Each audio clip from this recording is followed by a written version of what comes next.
Open టాక్కి స్వాగతం. రాష్ట్రంలో ఇసుక ధరలు ఏ స్థాయిలో ఉన్నాయో మనందరికీ తెలుసు. ఒక రకంగా బడుగు బలహీన వర్గాలు కానివ్వండి, మధ్యతరగతి ప్రజలు కానివ్వండి, ఇసుకతో ఏదైనా పని చేయాలి అంటే ఇప్పుడు మేము చేయలేమని చెప్పి పనులన్నీ కూడా మానుకునే పరిస్థితి. ఎందుకంటే ఇసుక ధర దాదాపు బంగారం ధరతో పోటీ పడుతుంది. ఒక లారీ ఇసుక 40,000 నుంచి 50,000 రూపాయలు ఉందంటే ఈ రోజులో ఏ చిన్న పని కూడా ఇసుకతో చేయలేని పరిస్థితి. అందుకనే ఇప్పటి వరకు కూడా ఇసుక మీద అనేక ఆరోపణలు వచ్చాయి. తాజాగా ఈ విషయాన్ని హైకోర్టు సాక్షిగా బట్టబయలైంది. ఇసుక ధర బంగారం ధరతో పోటీ పడటంపై హైకోర్టు విస్మయం వ్యక్తం చేసింది. ఒక లారీ ఇసుక 40,000 రూపాయలకు అమ్ముతున్నారా? ఇలా అమ్మితే ఎవరు దాన్ని కొనుగోలు చేస్తారు? ఎవరు ఇసుకతో పనులు చేసుకుంటారు?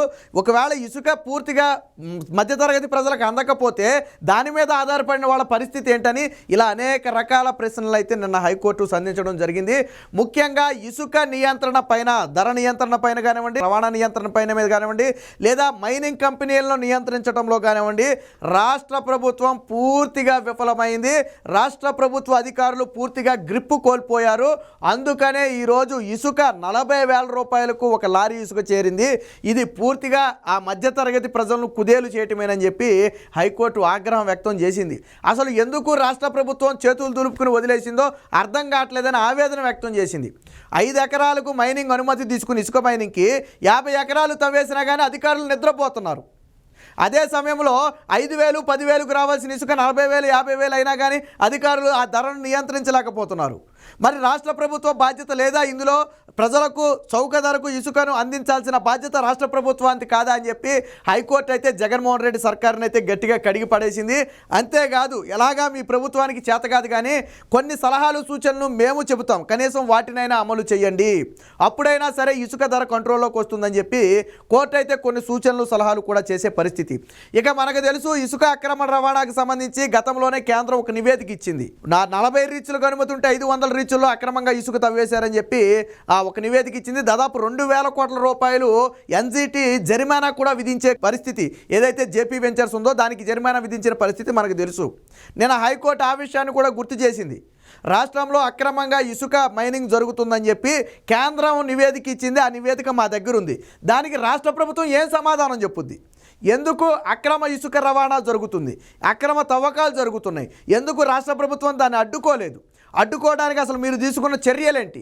వీటన్నిటి మీద అఫిడవిట్ దాఖలు చేయాలని చెప్పి కేసును అయితే 20వ తారీఖు అయితే వాయిదా వేయడం జరిగింది. అంటే పూర్తిగా రాష్ట్ర ప్రభుత్వ చేతగానితనాన్ని హైకోర్టు ఈరోజు కుండబద్దలు కొట్టింది.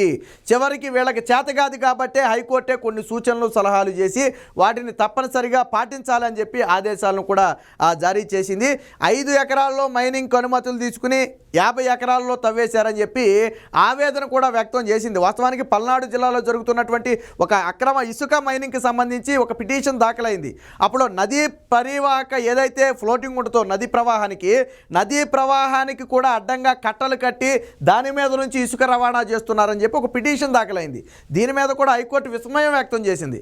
ప్రకృతి సహసిద్ధంగా ప్రవహించే నదుల మార్గాన్ని కూడా మరిచే విధంగా వీళ్ళు వ్యవహరించడం పట్ల తీవ్ర ఆవేదన వ్యక్తం చేసింది. తక్షణమే సంబంధిత విధానాలన్నిటిపైన కూడా సమగ్ర నివేదిక ఇవ్వాలని, నిజంగా అలాంటి ఏదైనా జరుగుండుంటే కఠిన చర్యలు తీసుకుంటామని హెచ్చరిస్తూ రాష్ట్ర ప్రభుత్వానికి కూడా పూర్తి నివేదిక ఇవ్వాలని చెప్పి ఆదేశాలు అయితే జారీ చేయడం జరిగింది. తాజాగా ఇసుకలో భారీ కుంభకోణం జరిగిందనేది మనందరికీ తెలిసిన విషయమే. ఎందుకంటే 1,000 కోట్ల రూపాయలు మొత్తం జేపీ వెంచర్స్ అంతా కలిపి తీసుకున్నది 2,000 కోట్ల రూపాయలకు ఎంతకో తీసుకుంది మొత్తం కాంట్రాక్ట్ని. బట్ 1,00,000 కోట్లకు పైగానే అక్రమ ఇసుక రవాణా జరుగుతుందని ఒక అంచనా. అందులో సగం మొత్తం జగన్మోహన్ రెడ్డి వాటాగా వెళుతుందని చెప్పి ప్రతిపక్షాలు తీవ్ర ఆరోపణ. గతంలో కూడా చంద్రబాబు గారు ఇసుక అక్రమ రవాణా ద్వారా జగన్మోహన్ రెడ్డి 40,000 కోట్ల రూపాయలు దోచుకున్నారని చెప్పి ఆరోపణలు కూడా చేశారు. సో వీటన్నిటికీ బలం చేకూర్చే విధంగా ఉన్నాయి ఈరోజు హైకోర్టు వ్యాఖ్యలు. దీనికి సంబంధించిన ఒక వార్త కూడా వచ్చింది, ఒకసారి చూద్దాం. లారీ ఇసుక 40,000 బంగారంతో పోటీ పడటమా? హైకోర్టు విస్మయం. సామాన్యులకు అందేలా చూసే బాధ్యత ప్రభుత్వానిదే. తవ్వకం తరలింపులపై అధికారులకు నియంత్రణ ఏది?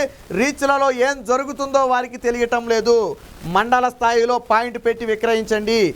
MOEF నివేదికపై కౌంటర్ వేయమని రాష్ట్ర ప్రభుత్వానికి అయితే ఆదేశాలు ఇచ్చింది. ఇక్కడ చూడండి, 5 ఎకరాల్లో అనుమతి పొంది 50 ఎకరాల్లో తవ్వకాల రాష్ట్ర ప్రభుత్వం ఏం చేస్తుంది అని చెప్పి గట్టిగా ప్రశ్నించింది. దాంతోపాటు కొన్ని సూచనలు సలహాలు కూడా ఇచ్చింది. మండల స్థాయిలో ఒక పాయింట్ ఏర్పాటు చేసి వినియోగదారులకు అందుబాటు ధరలో విక్రయించేలాగా చర్యలు తీసుకోవాలి. అలాగే రీచ్ల నుంచి వాహనాల ద్వారా ఇసుకను రవాణా చేసే విషయంలో MOEF మార్గదర్శకాలను తప్పనిసరిగా పాటించాలి. అలాగే ఆయా మార్గాలలో సీసీ కెమెరాలు కూడా ఏర్పాటు చేయాలని చెప్పి ఆదేశాలు జారీ చేసింది. రీచ్లలో ఉండే ప్రాంతాల్లో స్థానికులతో కలిసి అధికారులు రవాణా మార్గాలు అంటే ప్రజలకు ఇబ్బంది కలగకుండా ఉండే విధంగా రవాణా మార్గాలను ఎంచుకోవాలి. ఒకవేళ ప్రజలలో మధ్యలో నుంచి వెళ్లాల్సి ఉంటే ఆ వాహనాలను నియంత్రించాలి. ఖచ్చితంగా సీసీ కెమెరాలు ఏర్పాటు చేయాలని చెప్పి ఆదేశాలు అయితే జారీ చేసింది. ఇక్కడ చెప్పింది చూడండి.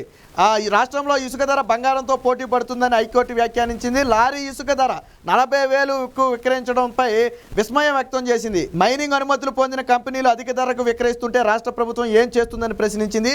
ఇసుక తవ్వకం తరలింపుపై మైనింగ్ శాఖ అధికారులు పూర్తిగా నియంత్రణ కోల్పోయారని ఆక్షేపించింది. ఇసుక రీచుల్లో ఏం జరుగుతుందో వారికి తెలియటం లేదని, 5 ఎకరాలలో అనుమతులు తీసుకుని 50 ఎకరాల్లో తవ్వేస్తున్నా కానీ అధికారులు నిద్రపోతున్నారని చెప్పి వ్యాఖ్యానించింది. అంటే వాస్తవానికి అధికారులు మైనింగ్ అనుమతులు ఇచ్చిన తర్వాత చేతులు దులిపేసుకున్నారు. వారికి ముట్టాల్సిన ముడుపులు ముట్టుతున్నాయేమో, కనీసం వీళ్ళు 5 ఎకరాలకు అనుమతులు తీసుకుని ఎన్ని ఎకరాల్లో తవ్వుతున్నారని కూడా ఆలోచించట్లేదు. మరి అది తీవ్రమైన నేరం కాదా? ఎవరు అనుమతులతో వారికి అడ్డగోలుగా తవ్వకాలకు అనుమతిస్తున్నారు? అనుమతుల కంటే ఎక్కువ తవ్వుతుంటే ఎందుకు పరిగణలో తీసుకోవట్లేదు? అలాగే దీని మీద కేంద్ర ప్రభుత్వం ఇచ్చిన ఈ అక్రమ మైనింగ్కి సంబంధించిన నివేదికకు కూడా సమాధానం చెప్పాలని చెప్పింది. సంబంధిత అధికారులను ఎట్టి పరిస్థితుల్లో వదిలిపెట్టమని చెప్పింది. అదే సమయంలో గతంలో గోవాలో జరిగినటువంటి అక్రమ మైనింగ్ను నిర్వహించినటువంటి ఒక మహిళా న్యాయమూర్తిని అయితే దీనికి సంబంధించి నియమించడం కూడా జరిగింది. అంటే ఏ విధంగా నియంత్రించాలి, ఎలాగ కంట్రోల్ చేయాలనే దాని మీద సూచనలు సలహాలు కూడా ఇస్తుంది. ఆవిడ ఒక అమిస్ క్యూరీగా అయితే నియమిస్తూ హైకోర్టు అయితే ఆదేశాలు చేసింది. తాజా హైకోర్టు ఆదేశాలతో రాష్ట్రంలో అక్రమ ఇసుక రవాణా మరొక్కసారి బట్టబయలైంది. ప్రభుత్వ యంత్రాంగం పూర్తిగా నిద్రపోతుంది. జగన్మోహన్ రెడ్డికి దాసోహం అయిపోయి, వైసీపీ నేతలకు దాసోహం అయిపోయి వేల రూపాయలకు 10,000, 5,000కు రావాల్సిన లారీ ఇసుకను 40,000, 50,000కు విక్రయిస్తున్నా కానీ కంట్రోల్ చేయటం లేదు. ఒకవేళ ఇక్కడ కొనకపోతే ఇసుక మొత్తం కూడా ఇతర రాష్ట్రాలు బోర్డర్ దాటించి ఇతర రాష్ట్రాలకు తరలించి వేల కోట్ల రూపాయలు అయితే సొమ్ము చేసుకుంటున్నారు. దీని మీద కోర్టు అయితే తీవ్రంగా ఆగ్రహం వ్యక్తం చేసింది. ఎప్పటికైనా జగన్మోహన్ రెడ్డి సర్కారు కళ్ళు తెరవాలి. గతంలో ఉచితంగా ఇచ్చిన ఇసుక, ఇదే లారీ ఇసుక గతంలో నాకు తెలిసి 5 నుంచి 7,000 లేదా మహా అయితే 10,000 రూపాయలకు వచ్చి ఉండే, 10,000 లోపే. కేవలం ట్రావెలింగ్ ఛార్జెస్ మాత్రమే అప్పుడు ఉండేవి. ఇసుక అనేది పూర్తిగా ఫ్రీ.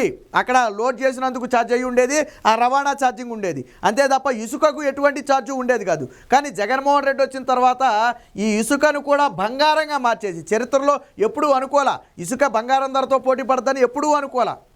ఆ స్థాయికి మార్చేసిన ఘనత జగన్మోహన్ రెడ్డికే దక్కింది. దీని ద్వారా వేల కోట్ల రూపాయల కుంభకోణం జరిగిందని ఇప్పటికే ప్రతిపక్షాలు ఆరోపణలు చేస్తున్నాయి. ఆరోపణలకు తగ్గట్టుగానే ఈరోజు హైకోర్టు వాదనలు కూడా ఉన్న నేపథ్యంలో ఖచ్చితంగా భారీ కుంభకోణం అయితే జరిగిందని తెలుస్తుంది. ఎప్పటికైనా జగన్మోహన్ రెడ్డి సర్కారు కళ్ళు తెరవాలి. ఇసుక అక్రమ రవాణాను అడ్డుకుని చౌక ధరకు ప్రజలకు అందే విధంగా చర్యలు తీసుకోవాలి.